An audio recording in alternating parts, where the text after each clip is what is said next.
Hello दोस्तों, क्या हालचाल? सब बढ़िया है।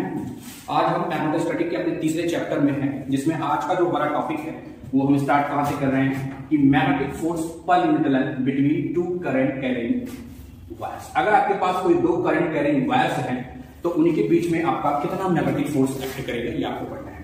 इसके पहले जो दो लेक्चर है थोड़ा सा ब्रीफ समरी हम वहां से लेते हैं कि इसके पहले आपने मैग्नेटोस्टैटिक के बारे में स्टडी किया था। हमने कहा था कि मैग्नेटोस्टैटिक क्या होगी, magnetic field due to steady current. इसमें आप क्या पढ़ते हो कि आपके स्टडी करंट की वजह से जो फील्ड डेवलप होती है उसको आप मैग्नेटोस्टैटिक में पढ़ते हो, ठीक है।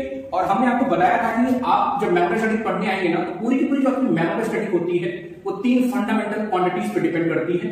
पहला मतलब अगर तीनों के बीच के इंटर रिलेशन को आप समझ गए तो समझिए आपका मैग्नेटोस्टैटिक फिर कोई इशू नहीं है।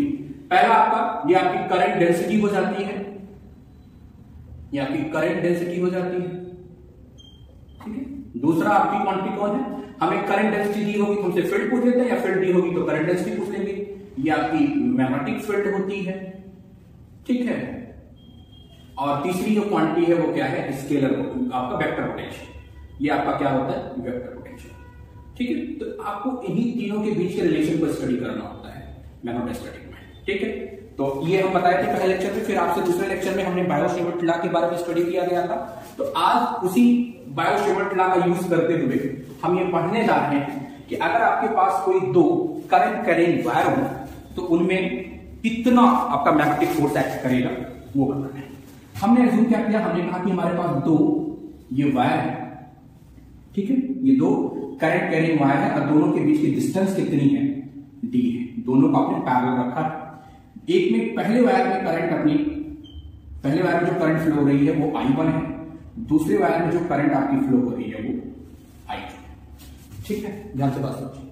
हम कह रहे हैं कि हमारे पास दो वायर है, पहले वायर में करंट I1 है, दूसरे वायर में करंट I2 है, और दोनों हमने वायर को एक स्मॉल डिस्टेंस G पर प्लेस करना है, ठीक है। अब ऑयस्टर का एक्सपेरिमेंट क्या कहता है कि अगर किसी भी कंडक्टर में करंट फ्लो होगी तो उसके अराउंड क्या होगा, एक मैग्नेटिक फील्ड का फॉर्मेशन होगा।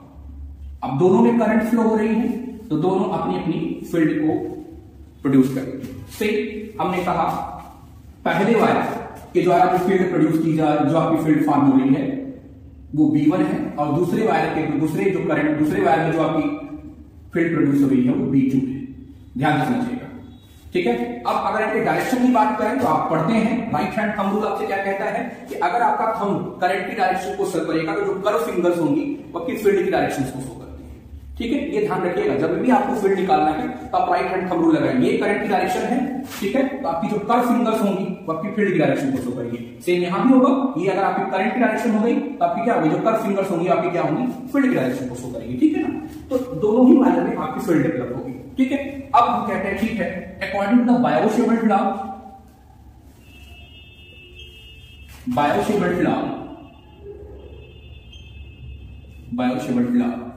B1 मैग्नीट्यूड कितना हो जाएगा, B1 का बताइए। B1 का हो जाएगा म्यू नॉट अपॉन 2 पाई, ठीक है ना। आपने पढ़ा होगा, याद करिए, वायर की इनफाइनाइट वायर देखिएगा, mu naught upon 2 pi I upon D, ये हो जाएगा B1, ठीक है। एंड ये करंट यहां पर I1 कर दीजिएगा।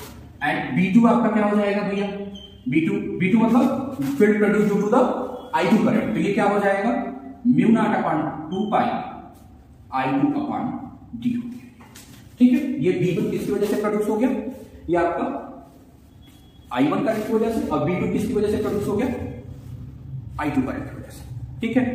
तो अब हम कहते हैं देखिए, अब पहले हमने B1 जो प्रोड्यूस की गई है इसके द्वारा जो फील्ड डेवलप की गई इसको हमने एक्सटर्नल फील्ड मान लिया, और हमने कहा तब B2 के ऊपर कितना फोर्स लगेगा। So magnetic force act on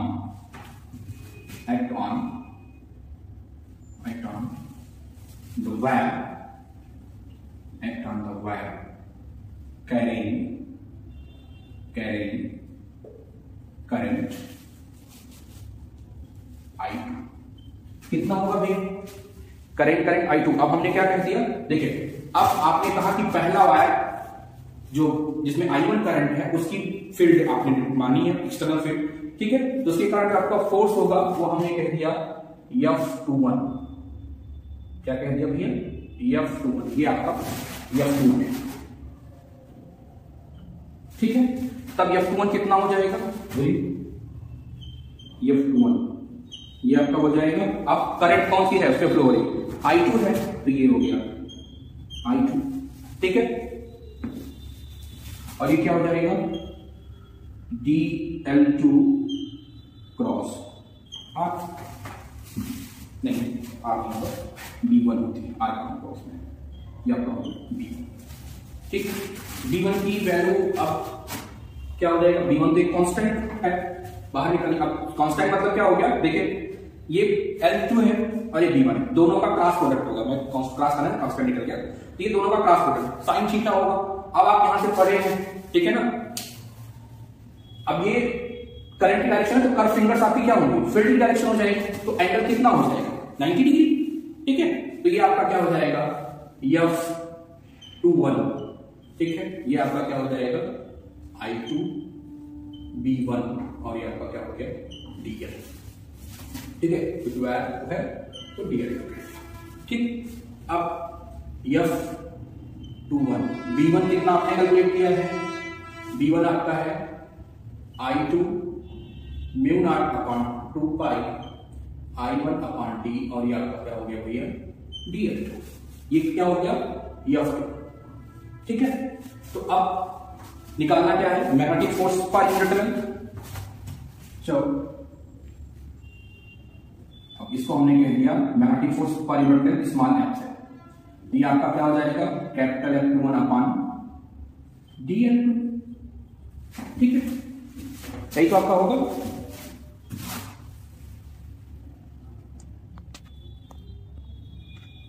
ठीक है, ये आपका क्या हो जाएगा? DL2। F21 आपका कितना निकल के आ जाएगा? F21 आपका निकल के आ गया म्यू नॉट अपॉन 2 पाई I1 I2 अपॉन D, ठीक है। ये तो आपका आ गया जो पहले फील्ड की वजह से दूसरे वायर पे मैग्नेटिक फोर्स लगेगा। अब सिमिलरली, ठीक है, सिमिलरली आपका F21 सिमिलरली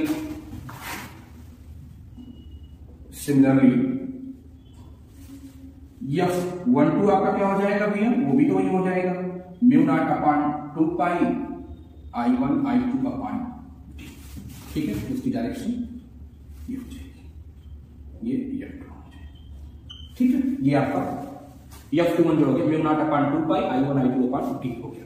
अब आप क्या देख रहे हैं? दोनों का मैग्नीट्यूड देखिए, चाहे F21 हो चाहे F12, दोनों का मैग्नीट्यूड आपका सेम है, ठीक है।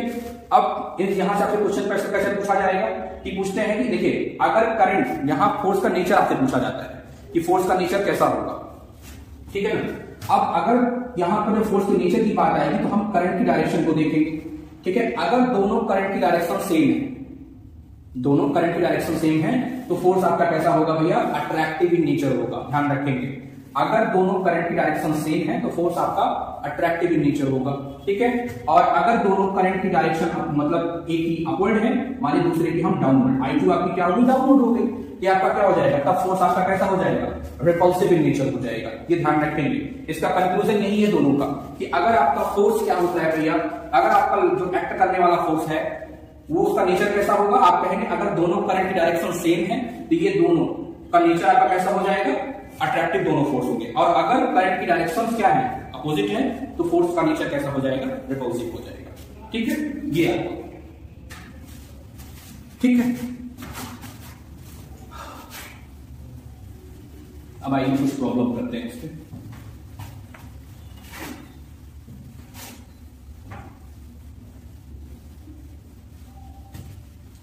देखिए प्रॉब्लम, देखिए प्रॉब्लम क्या है कि कह रहे हैं कि आपके पास कोई एक स्क्वायर लूप है, उसके सेंटर पर आपको मैग्नेटिक फील्ड को फाइंड करना है। प्रॉब्लम क्या है? देखिए प्रॉब्लम है कि find magnetic field, find magnetic field at the center of a square loop, at the center of a square loop which carries us a steady current, ठीक है ना। और फिर कहते हैं let capital R be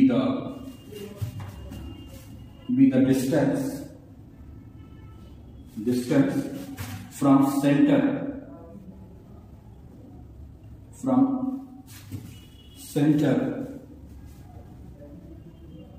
to site, ठीक है। कह रहे हैं कि आपके पास क्या है भैया कि एक कोई स्क्वायर लूप है, ये से हमने कह दिया एक हमारा करते हैं। कह रहे हैं कि एक आपके पास क्या है, एक स्क्वायर लूप है, ठीक है। ये हमारा एक स्क्वायर लूप है जिसकी साइड कितनी है, ए, ठीक है। कह रहे हैं इसमें करंट आई आपकी फ्लो हो रही है, एक करंट आई क्या है, फ्लो हो रही है। तो कह रहे इसके सेंटर पर आप फील्ड, ये सेंटर सी है, इसके सेंटर पर आपको मैग्नेटिक फील्ड होता है। और यहां से जो डिस्टेंस आपकी कह रहे हैं वो कितनी है भैया, कैपिटल। बात समझिए, कह रहे हैं कि हमारे पास क्या है कि एक कोई स्क्वायर लूप है, ठीक है, जिसमें आई करंट फ्लो हो रही है और उसकी सेंटर से जो साइड की डिस्टेंस है वो कितनी है, आर है। तो कह रहे हैं आप हमें क्या बता दीजिए, मैग्नेटिक फील्ड बता दीजिए, ठीक है। अब आप क्या करेंगे, ये एंगल कितना होगा बताइए, ये एंगल क्या होगा 90 डिग्री, ठीक है। तो ये हमने कहा से ये θ1 है, ठीक है, और से ये आपका θ2। अगर ये एंगल 90 हो गया तो अगर आप डालेंगे डायगोनल खींचेंगे तो हाफ 90 तो 45 हो जाएगा, ठीक है। तो एंगल आपका कितना, अब आपने अगर पढ़ा होगा, ठीक है, एंगल आपका कितना हो जाएगा, θ1 कितना हो जाएगा, क्योंकि अगर इसको ओरिजिन मान लें इस साइड में आएगा ना, तो θ कितना हो जाएगा -45 डिग्री θ1, ठीक है। और θ2 आपका क्या हो जाएगा, θ2 आपका कितना हो जाएगा 45 डिग्री हो जाएगा।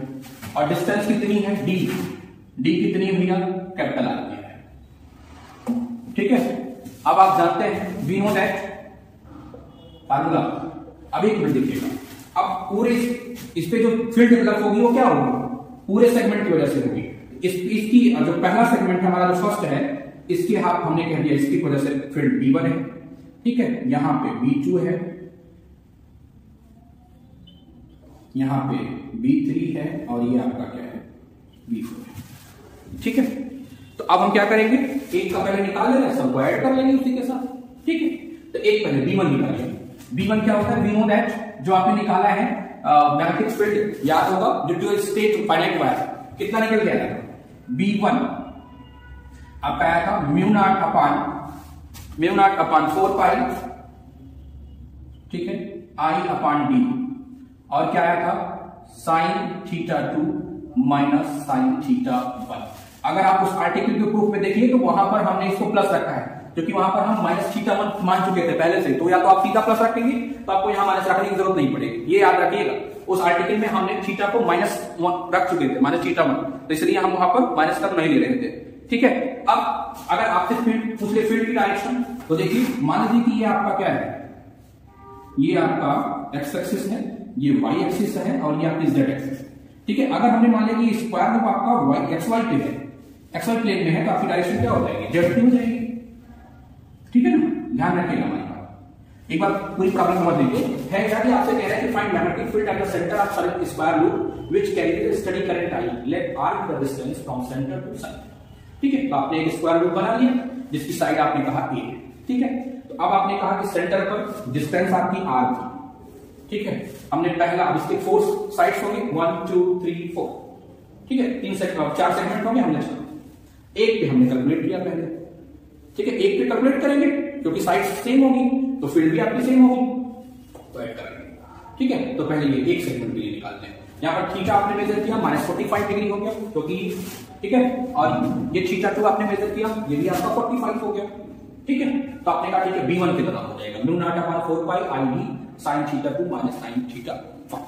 तो ये b1 आपका कितना हो जाएगा फिर, म्यू नॉट अपॉन 4 पाई आई अपॉन डी, ठीक है, sin 45 और sin -45। अब अगर आपको याद हो, आपने पढ़ रखा है क्या, sin minus theta is equal to minus sin theta, ठीक है ना। तो ये क्या हो जाएगा फिर यहां से, ये आपका कितना हो जाएगा भैया, b1 डायरेक्शन दे दे फील्ड आपका z, ठीक है, न्यू नॉट अपॉन 4 पाई, ये आपका i अपॉन d, इसका 1 अपॉन √2 1 अपॉन √2 प्लस हो जाएगा, ठीक है।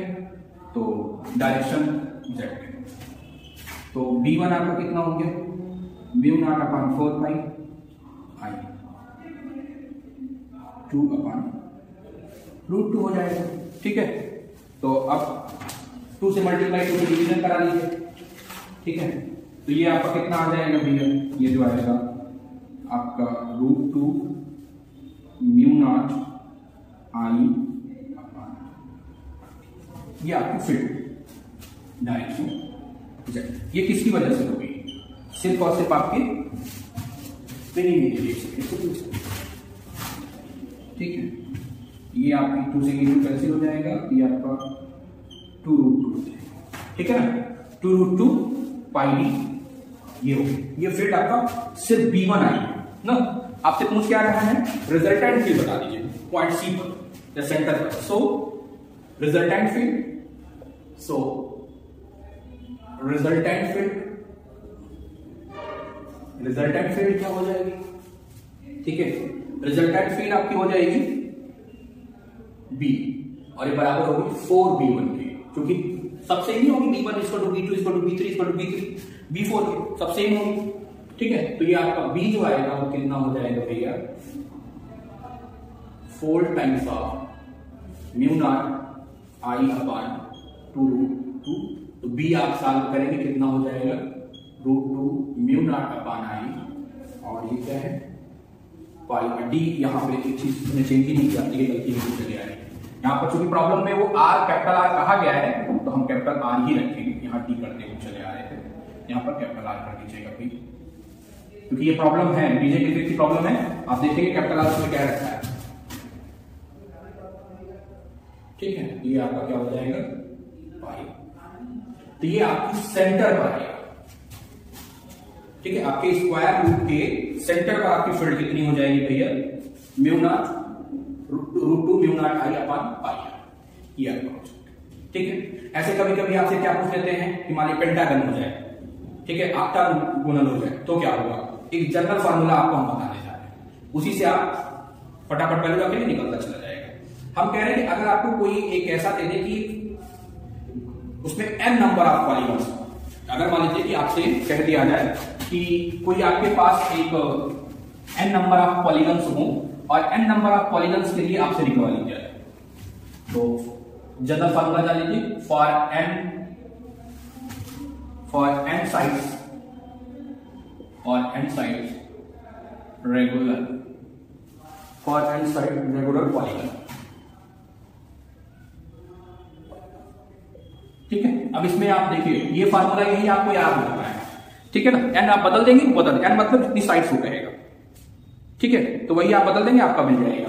ये b आपका जो हो जाएगा भैया, ये n mu not I upon 2 pi r, और साइन आपका क्या हो जाएगा पाई अपॉन, ठीक है। ये आपका n नंबर ऑफ पॉलीगॉन्स के, रेगुलर पॉलीगॉन्स के लिए होगा।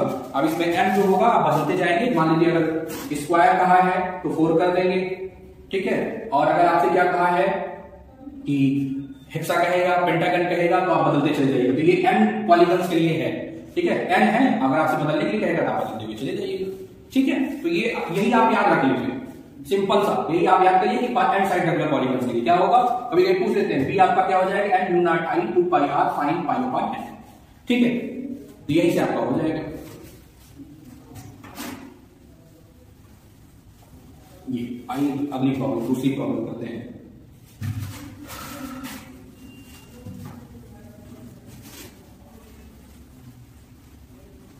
देखिए थोड़ा सा ना, जैसे कि आप करंट में, देखिए हमने कहा था कि जब आप मैग्नेटोस्टैटिक पढ़ेंगे ना तो करंट पे बहुत विशेष फोकस करिएगा, तारा खेल करंट सही है।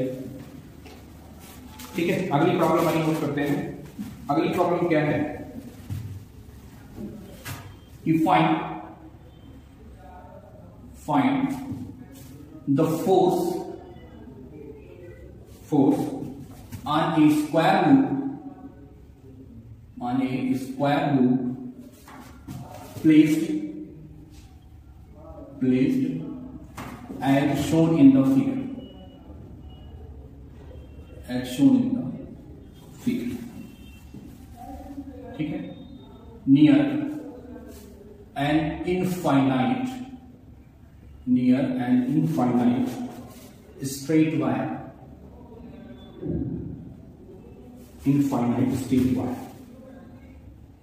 ठीक, then both loop and wire carrying a steady current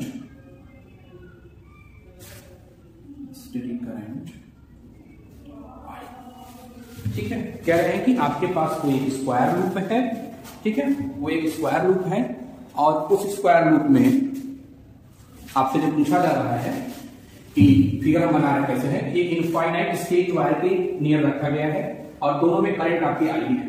ठीक है, ये आपका इनफाइनाइट वायर हो गया जिसमें आपकी करंट कितनी है, आई।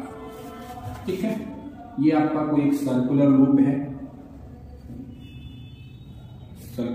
ये आपका, ठीक है, जिसमें भी करंट कितनी है, आई। हमने कहा इनके बीच की जो डिस्टेंस है, ठीक है, ये कह रहे हैं कि आपके स्क्वायर लूप पर कितना मैग्नेटिक फोर्स एक्ट करेगा, ये बताइए आपसे। अगर दोनों में आपका क्या है भैया, दोनों में अगर करंट सेम है तो, ठीक है। अब पहले मैग्नेटिक फोर्स की डेफिनेशन पढ़ लेते हैं। एफ मैग्नेटिक कितना था, ठीक है, अगर उसमें आई करंट फ्लो हो रही है तो लाइन इंटीग्रल डीएल क्रॉस, यही तो था।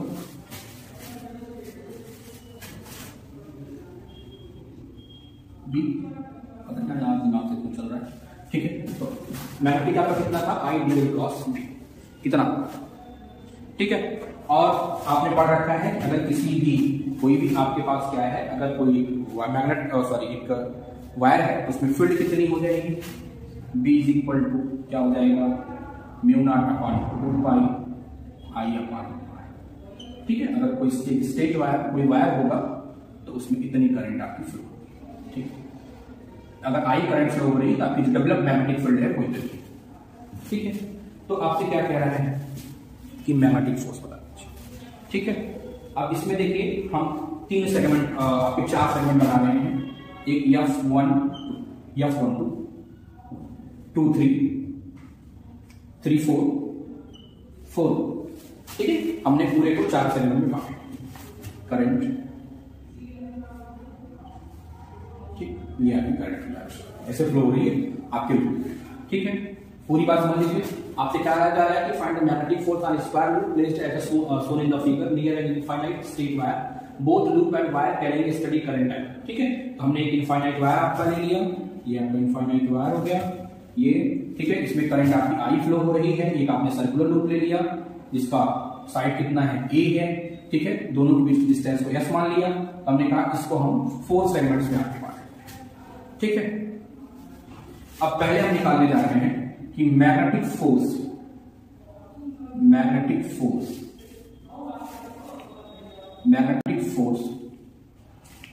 इन सेगमेंट 1, ठीक है, 1 2 सेगमेंट। हमने कहा यहां पर जो फोर्स आपका होगा वो F12 हो गया, कितना फोर्स है, F12, ठीक है। अब डायरेक्शन अगर आप देखें ये डाउनवर्ड होगी, राइट हैंड थर्ड से, ये F12 डायरेक्शन, ठीक है। एक मिनट पहले फील्ड निकाल लीजिए, तो फिर मैग्नेटिक फोर्स पहले नहीं, पहले मैग्नेटिक फील्ड निकालें, क्योंकि हमने फील्ड निकाली है तो पहले मैग्नेटिक फील्ड निकाल लीजिए, कितनी हो जाएगी। देखिए ये डिस्टेंस s है और ये कितनी है a है, तो ये डिस्टेंस आपकी इस सेगमेंट की कितनी होगी, F12 की सेगमेंट से पूरी डिस्टेंस s प्लस a हो जाएगी। तो हमने कहा B12, ठीक है, B12 आपका जो निकल के आएगा ये आपका क्या हो जाएगा, म्यू नॉट I 2 पाई, और r कितना हो जाएगा भैया, s प्लस a, ये पहले सेगमेंट के लिए, ठीक है। क्योंकि अब अगर आप इस 2-3 सेगमेंट की बात करें, 1-2 को छोड़ के 2-3 की बात करें, तो अब देखेंगे r यहां क्या हो जाएगा। आपको याद हो तो आपने पढ़ा है कि आपकी जो मैग्नेटिक फील्ड होती है वो इनवर्स स्क्वायर लॉ को क्या करती है, फॉलो करती है, ठीक है। अब यहां से आपकी फील्ड जो होगी क्या है, यहां देखिए r आपका बढ़ता जाएगा तो फील्ड आपकी बैरिंग हो जाएगी, ठीक है। तो यहां हम इसको कंसिडर करेंगे नहीं, ठीक है, क्योंकि देखिए फील्ड जैसे डिस्टेंस बढ़ती जाएगी फील्ड क्या हो जाएगा, घटती जाएगी, ठीक है। तो F23 फील्ड को हम ले लेंगे एंड 3-4 सेगमेंट पे देखें, इसमें इन सेगमेंट 3-4, सेगमेंट 3-4 में आपका क्या हो जाएगा, F34, ठीक है। 3-4 क्या हो जाएगा, म्यू नॉट I 2 पाई, और डिस्टेंस r कितना है, f, ठीक है, ये f, क्या था क्लियर, ठीक है। पहले सेगमेंट में आपका कितना हो गया भैया, फील्ड आपकी ये होगी, दूसरे सेगमेंट में सॉरी जो आपका सेगमेंट 3-4 था उसमें अब अगर 4-1 में चलेगी तो यहां भी फील्ड आपकी बैरिंग हो जाएगी। तो आपने जो फोर्स पढ़ा है वो यूनिफॉर्म फील्ड में पढ़ा है, ठीक है ना, तो ध्यान रखें। तो ये आपका F12 और F4, यहां पर दोनों में आप जो फोर्स की बात करोगे, ठीक है। अब हमने कहा देखो कि 3-4 में आपका जो फोर्स होगा उसकी आपने कह दिया F34, तो उसकी भी डायरेक्शन क्या हो जाएगी, अपवर्ड हो जाएगी। राइट हैंड थंब रूल से इसकी डायरेक्शन क्या हो जाएगी, अपवर्ड, क्योंकि अगर आपको याद हो ये आपका क्या है, ये करंट की डायरेक्शन है, कर्व फिंगर्स आपकी क्या हो जाएगी, फील्ड को शो करेंगी, ठीक है ना।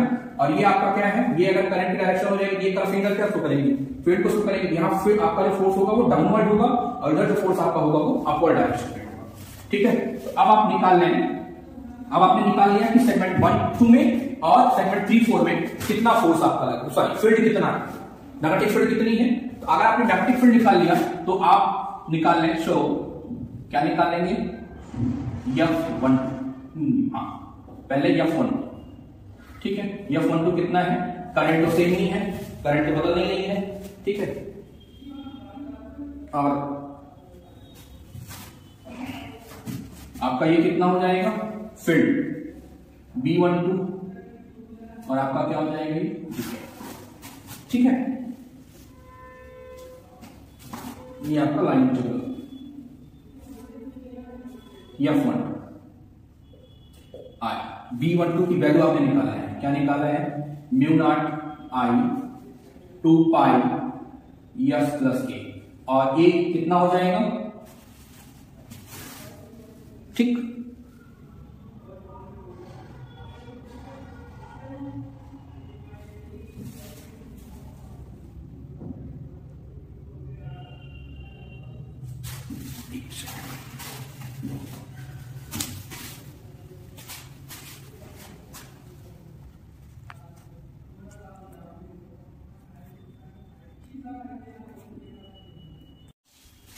ठीक है, तो ये आपका हो गया F12। अगर आप F12 लिखें तो F12 क्या हो जाएगा, mu not I upon 2 pi s plus a into a, ये F12 हो गया, ठीक है। ऐसे ही आप F21 निकाल देंगे, आपका F एंड F34 क्या हो जाएगा, आपका F34 आप निकालेंगे I इंटू I स्क्वायर हो जाएगा, ठीक है। ये आपका हो जाएगा mu not I square a upon 2 pi s, ठीक है। ये आपका निकल गया किसकी वजह से, सेगमेंट 1-2 और सेगमेंट 3-4। अब देखें सेगमेंट 2-3 की अगर आप बात करो और ये सेगमेंट आपका 1-4 की बात करो, तो अब यहां पर फोर्स देखिए, क्योंकि फील्ड आपकी बैरिंग होगी तो पहले यहां फील्ड मैग्नीट्यूड ये होगा, फिर धीरे धीरे फील्ड आपका जो है घटता चला जाएगा फोर्स, ठीक है। तो यहां पर आपका नेट फोर्स क्या हो जाएगा भैया, दोनों साइड में 0, नेट फोर्स सेगमेंट 4-1 और सेगमेंट 2-3 में जो आपका फोर्स होगा वो हो गया 0, ठीक है। तो नेट फोर्स आप निकाल लें कितना होगा, सो नेट फोर्स निकाल लें नेट फोर्स आपका जो निकल के आएगा, डायरेक्शन देखिए अपोजिट है, तो F आपका क्या हो जाएगा, F34 माइनस F12, ठीक है। 34 कितना है, mu not I square 2 pi S ए, ये आपका S प्लस ए, ठीक है ना। 34 एक सेकंड रुक जाइए। 34 कितना है, mu not I square upon 2 pi S A, और F12 कितना है, mu not I square A upon 2 pi S plus A. देखिए क्या काम हो रहा है, mu not upon I square 2 pi A common हो जा रहा है, यहां बचेगा कितना, 1 upon S minus 1 upon S plus A, ठीक है। इसको सॉल्व करेंगे तो आपका ए ही तो बचेगा इधर, तो आपका कितना हो जाएगा, mu not I square A square upon 2 pi S plus A, ठीक है। तो आपका जो नेट फोर्स आपका इतना आएगा, ध्यान से समझिए, ठीक है ना, नेट फोर्स आपका इतना आएगा। अब देखिए अगर आपसे फोर्स की डायरेक्शन पूछ लेगा तो क्या बताएंगे, ठीक है, फोर्स की डायरेक्शन क्या हो जाएगी, अपवर्ड, क्योंकि नेट फोर्स F3 फोर्स आपका ज्यादा है, तो आपका फोर्स डायरेक्शन क्या हो जाएगी, अपवर्ड हो जाएगी। ये आपका है एक प्रॉब्लम, ठीक भैया, कि आपका जो फोर्स लगेगा ये, अब इसमें देखिए 4 तरीके की प्रॉब्लम आप बना सकते हैं, जो पूछा जाता है इसमें 4 तरीके की, इसी सेम क्वेश्चन पे 4 तरीके की प्रॉब्लम बनती है, ठीक है। आइए उन चारों केस को हम अलग अलग डिस्कस करते हैं आपसे, ठीक है। ये बहुत इंपॉर्टेंट है, ये ध्यान रखेंगे, सब शायद हो सकता है आपसे इससे क्वेश्चन कुछ एक आध पूछ लें, ठीक है, थोड़ा सा प्रॉब्लम अच्छी प्रॉब्लम है, ठीक है। देखिए अभी तो यहां पर आपने कहा था करंट आपकी सेम है, दोनों लूप में और आपके वायर में, दोनों में करंट अगर सेम है, तो आपका निकल के कितना आया, F is equal to mu not I square A square 2 pi S plus A, ठीक है। अगर हम कह दें कि करंट दोनों में डिफरेंट है, पहली प्रॉब्लम देखिए, दोनों में करंट आपकी है, ये F1 हो, ये I1 हो, और ये आपकी I2, तो क्या हो जाएगा, अगर करंट आपकी क्या है, डिफरेंट है, तो क्या समझिए, अगर दोनों करंट आपके डिफरेंट है, ठीक है, तो क्या हो जाएगा, जो आपका F आएगा रिजल्टेंट, वो आपका आएगा म्यू नॉट I1 I2 ए square upon 2 pi S plus ए। कुछ करना नहीं है, जो आपने दोनों में कुछ नहीं करना, कि अगर ऐसी प्रॉब्लम पूछती है तो आप क्लियर हो जाइए कि फोर्स की डायरेक्शन अपवर्ड होगी, ठीक है ना, फोर्स की डायरेक्शन अपवर्ड होगी, और आपका जो बस I स्क्वायर के स्थान पे आप I1 I2, ठीक है। मैग्नीट्यूड में कोई चेंज नहीं होना है, डायरेक्शन आपकी वही होगी, अपवर्ड। पहली केस है कि अगर आपसे दोनों करंट का मैग्नीट्यूड उन्होंने बदल दिया तो आप क्या करोगे, ठीक, ये हो गया। अब दूसरी केस 2 देखिए, केस 2 क्या है, वायर आपका वही है, इनफाइनाइट वायर, ठीक है, लूप आपका स्क्वायर ही है, ठीक है, डिस्टेंस आपकी लूप आपका ये है, डिस्टेंस आपकी हमने कह दिया ये S है, ठीक है, डिस्टेंस S है, और अब यहां पर इसमें करंट हमने कह दिया I है, I1 है, और यहां पर करंट आपकी ये I2 है, ठीक है, डायरेक्शन बदल गई, ठीक है, डायरेक्शन करंट की दोनों बदल जाएगी। अब देखिए यहां पर क्या होगा, F12 की डायरेक्शन ये हो जाएगी, F34, अभी तो आप जानते हैं कि 1 सेगमेंट 2 3 4, तो 4 1 और 2 3 के लिए तो 0 है, जो भी होना है किससे होना है, F34 और F12 से, तो F34 की डायरेक्शन क्या हो जाएगी, डाउनवर्ड हो जाएगी, तो मैग्नीट्यूड तो नहीं चेंज होगा, लेकिन डायरेक्शन क्या हो जाएगी, डाउनवर्ड हो जाएगी, ये ध्यान रखेंगे, ठीक है। ये दूसरी प्रॉब्लम हो गई, ये केस ध्यान रखिएगा, करंट का अगर करंट की डायरेक्शन नहीं बदली तो फोर्स अपवर्ड हो जाएगा, ठीक है। और अगर करंट क्या हो गया भैया, अगर मान लीजिए ये करंट इधर फ्लो हो गई, ये करंट आपकी इधर फ्लो हो गई, तो क्या होगा, ठीक है, ये हो गया। केस नंबर 3 देख लीजिए, 1 2 3, हाँ, केस नंबर 3 क्या हो जाएगा, इधर बना क्या, यहां लिख दीजिए फोर्स आपका डाउनवर्ड होगा। ठीक है, अब केस नंबर 3, केस 3 देखिए, ये इनफाइनाइट वायर है आपका, ये इनफाइनाइट वायर है। ठीक है, ये आपका स्क्वायर लूप है। ठीक है, ये आपकी डिस्टेंस यस ही है। ठीक है, अब इसमें करंट देखिए, ये वाली करंट हम इधर कर दे रहे हैं I1 और ये वाली करंट आपकी I2। ठीक, तो क्या होगा बोले, इस कंडीशन में भी आपका F34, ये आपका जो रिजल्टेंट 34 होगा, ये नीचे की तरफ होगा, ये आपका ऊपर की तरफ होगा, अपवर्ड होगा, और ये डाउनवर्ड होगा। मतलब फोर्स की डायरेक्शन क्या हो जाएगी भैया, डाउनवर्ड होगी। ठीक है, मैग्नीट्यूड में नहीं बदलना है, सिर्फ चेंज किसमें होगा, फोर्स की डायरेक्शन में, बाकी मैग्नीट्यूड में कोई चेंज नहीं होगा। ठीक है, चौथी तरीके की प्रॉब्लम देख लीजिए। चौथे में केस 4 नंबर केस क्या है कि इसमें हम कहते हैं इनफाइनाइट वायर हमारा हो गया, और ये आपका स्क्वायर लूप हो गया, डिस्टेंस s है, करंट की डायरेक्शन I1 ये हो गई, और आपकी I2 की डायरेक्शन भी ये हो गई, सॉरी I2 ये है, I1 ये है। ठीक है, अब यहां देखिए डायरेक्शन तो दोनों की सेम हो गई, तो भाई साहब आप जानते हैं डायरेक्शन सेम है तो मैग्नीट्यूड में कोई चेंज नहीं होना है, फोर्स डायरेक्शन क्या हो जाएगी अपवर्ड। ठीक है, ये आपका 4 तरीके की हमने आपसे इस प्रॉब्लम में 5 तरीके की केस डिस्कस की। पहली केस क्या है, दोनों में अगर करंट सेम होगी तो यहां पर I स्क्वायर होगा। अगर दोनों में करंट डिफरेंट है, डायरेक्शन सेम है, तो आपका मैग्नीट्यूड में आप I स्क्वायर के स्थान पे I1 I2 कर देंगे और बस डायरेक्शन वही अपवर्ड रहेगी, डायरेक्शन कोई चेंज नहीं होना है। अगर आप I1 की डायरेक्शन ये होगी, I2 की डायरेक्शन ये हो, तो आपका होगी मैग्नीट्यूड में तो कोई चेंज होना नहीं, तो चेंज होगा आपके फोर्स की डायरेक्शन है, तो वो क्या हो जाएगा, फोर्स आपका डाउनवर्ड लगेगा। ठीक है, अगर आपका क्या हो जाएगा, I2 की डायरेक्शन ये हो, I1 की डायरेक्शन ये हो, तो भी आपका मैग्नीट्यूड सेम डाउनवर्ड होगा। और अगर I2 की डायरेक्शन आपकी इधर साइड हो और I1 की डायरेक्शन इधर हो, तो जब आप देखिएगा डायरेक्शन दोनों की सेम होगी, फोर्स अपवर्ड हो जाएगा, मैग्नीट्यूड में कोई चेंज नहीं होगा। ये ध्यान रखिएगा। ठीक है ना, इस पे 5 तरीके की अलग अलग प्रॉब्लम बन सकती है, इसी पे एक क्वेश्चन पे 5 तरीके की प्रॉब्लम बन सकती है। और एक प्रॉब्लम आपके दिमाग में आ सकती है, अब मान लीजिए आपने ये पढ़ा, ठीक है, आपने कहा साहब सर ने ऐसा ऐसा बताया था, ऐसा ऐसा होता है। अब अगर इसी में आपसे पूछ ले ना, सेम यही क्वेश्चन आपसे बना दें और आपसे पूछ लें कि ये फोर्स का नेचर बताइए, अगर फोर्स का नेचर पूछ लें तो क्या करोगे?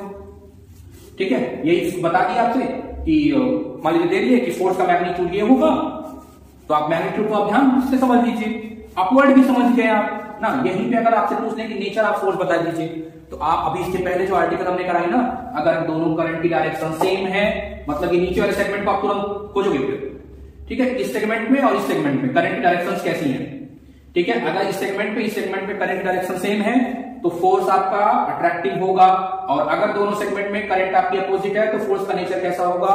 रिपल्सिव होगा। ये भी 6 तरीके की प्रॉब्लम हो गई ना। पहली प्रॉब्लम, करंट का मैग्नीट्यूड दोनों में सेम है, करंट की डायरेक्शन अपोजिट आपने हो गई। ठीक है, तो पहले क्या हो गया, करंट का मैग्नीट्यूड सेम था तो आपने निकाल दिया, फिर हमने करंट का मैग्नीट्यूड बदल दिया, फिर आपने डायरेक्शन बदल दी, फिर आपने क्या कर दिया, ये तो 4 तरीके, ये आपकी 5 तरीके की प्रॉब्लम हो गई। छठवीं प्रॉब्लम क्या हो गया, अगर आपसे फोर्स का नेचर पूछ ले तो फोर्स का नेचर पूछेगा, तुरंत आप किधर आएंगे, वही दोनों वायर के बीच का जो फोर्स का आपका आपने कंक्लूजन पढ़ा है। अगर डायरेक्शन सेम तो फोर्स अट्रैक्टिव, डायरेक्शन अपोजिट तो force repulsive.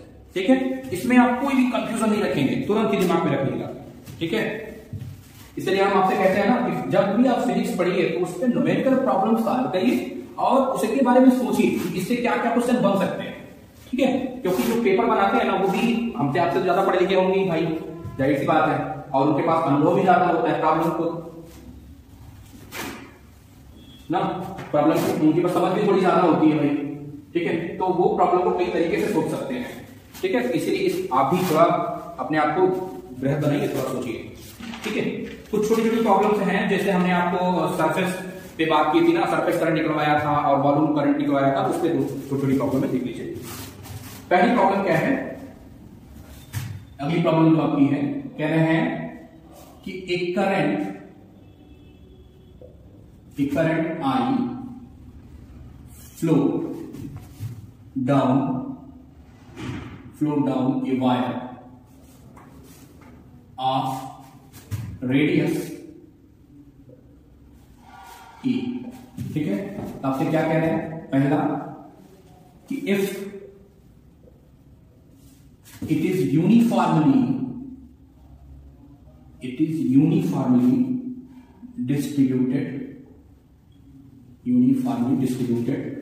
over the surface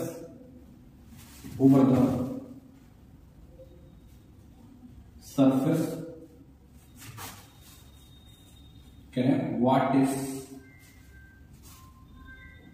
the surface current density।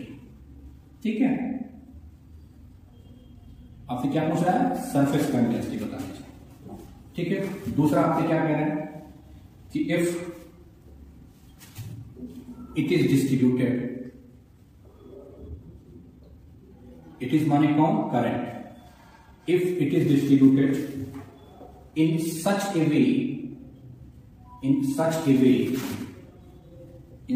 Way that the volume current density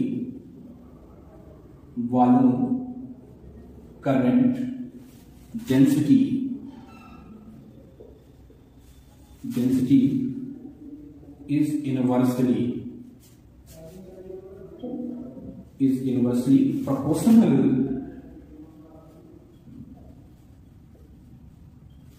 inversely proportional to the distance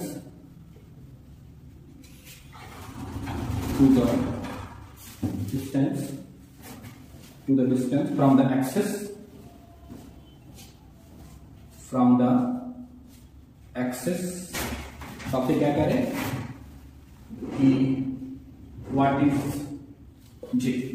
ठीक है, प्रॉब्लम समझिए, कह रहे हैं a current I flow down a wire of radius a. If it is uniformly distributed over the surface, what is the surface current density? तो surface current density तो आप निकाल ही देंगे, कोई दिक्कत तो है नहीं। तो आप जान रहे हो K इज इक्वल टू क्या हो जाएगा, I अपॉन 2 पाई हो जाएगा ये। ठीक है, सरफेस करंट डेंसिटी, ये तो आसान टाइप का है, फट से देखा तुरंत निकाल दिया। ठीक है ना, क्यों, क्योंकि आपकी जो लेंथ होगी वो सर्कमफ्रेंस के परपेंडिकुलर होगी, तो तुरंत आपको ये तो निकल गया। अब लेकिन यहां देखिए, थोड़ा सा दिमाग लगाना पड़ेगा।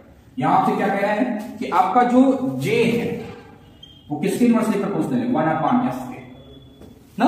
इस प्रकार से कह रहा है ना, इस प्रकार से डिस्ट्रीब्यूट है कि आपका जो डिस्टेंस, एक्सिस डिस्टेंस जो है उसके इनवर्सली प्रोपोर्शनल है। तो इस प्रोपोर्शनलिटी साइन को हटाएंगे, एक कांस्टेंट यहां पर आप अल्फा इस्तेमाल करेंगे। आपसे पूछ रहा है J, अगर अल्फा के फॉर्म में दिया है तो ठीक है, और अगर अल्फा के फॉर्म में नहीं दिया है तो आपको अल्फा कैलकुलेट करना पड़ेगा। कैसे कैलकुलेट करेंगे, देख लीजिए, I इज इक्वल टू क्या होता है, डिफिनीशन आप करेंगे J इंटू ds। J आपका निकल के आया है, ds ना ds हम डिस्टेंस दिए हैं, यस, तो हम इसको दे देते हैं a। ठीक है, a ही दे देते हैं।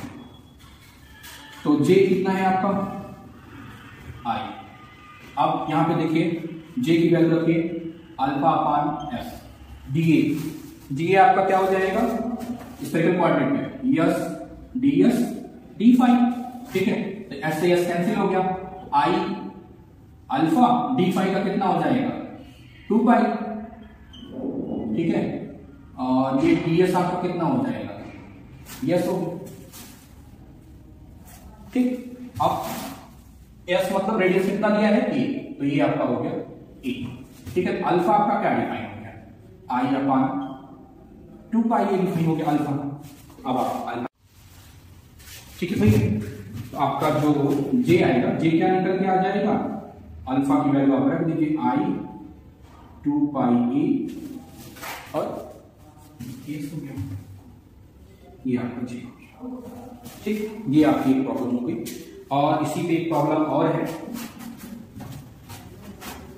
एक प्रॉब्लम आपकी छोटी सी और करा दे रहे हैं कि कह रहे हैं कि हम पढ़ रहे हैं कि एक phonograph records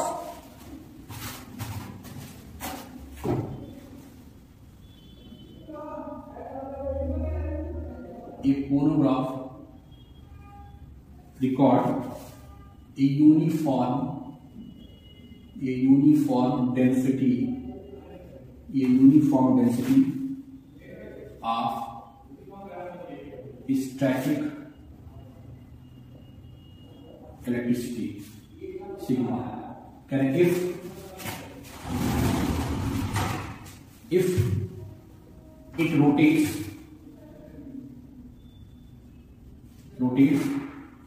at angular velocity omega, तो करें what is its surface current density. ठीक है, at distance r from the center. ठीक, आपसे क्या कह रहे हैं, ये फोनोग्राफ है जो आपका स्टैटिक इलेक्ट्रिसिटी कितना रिकॉर्ड कर सिग्मा, तो कह रहा है if it is rotate at angular velocity v omega, angular velocity omega, तो what is surface current density. तो आपने पढ़ रखा है ओमेगा आपका क्या हो जाएगा, ओमेगा की डिफिनेशन लीनियर वेलोसिटी के टर्म में, तो ये आपका v इज इक्वल टू क्या हो जाएगा, ओमेगा इंटू आर हो गया। ठीक है, और के आपने क्या पढ़ा है, सिग्मा v, तो आपका के क्या हो जाएगा, सिग्मा ओमेगा। ये तो बहुत छोटी छोटी प्रॉब्लम्स है, तो ऐसी कुछ प्रॉब्लम आपसे कभी कभी पूछ देते हैं ना एक नंबर में, तो देख लीजिएगा। इसके बाद अभी कल के लेक्चर में कुछ और प्रॉब्लम्स हम करेंगे, तब फिर इसके आगे बात करेंगे। ठीक है, थैंक यू।